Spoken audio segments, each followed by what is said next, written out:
પછી પછી વાણીનો તપ એટલે બોલવું નહીં.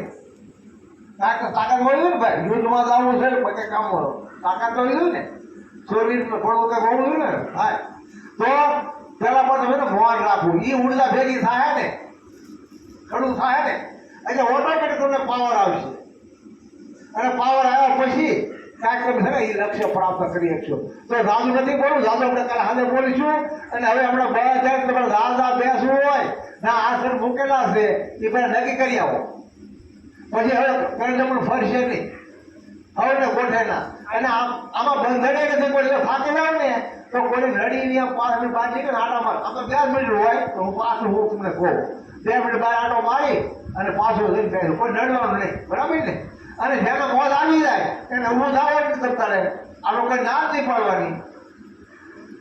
અને કદાચ બહાર ભરતી ન થાય હે ભાઈ, અને જો હું થાય એવું લાગતું હોય ને તે મને કહીએ હું બેઠો છું તું તારે એ ગુરુ મારે મને શીખવાડ્યું. પણ એ બિવાળો નથી, ધ્યાન કેમ ને તમને એ ધ્યાન નાખવાનું છે. હા શું થાય એમ કેમ છે કાંઈ ન થાય.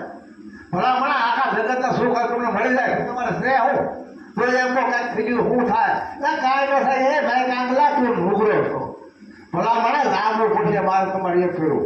એમાં સદગુરુનું નામમાં આવો ભાગી જાઓ ને ગુરુ તે તમને જગાડી છે. અને એમ કે ભ્રમણા હું તારા કરમ હું ઘડીએ ઠોઈ જાઉં ભ્રમણા મોત કરી એમ કે સદગુરુ પરમાત્મા.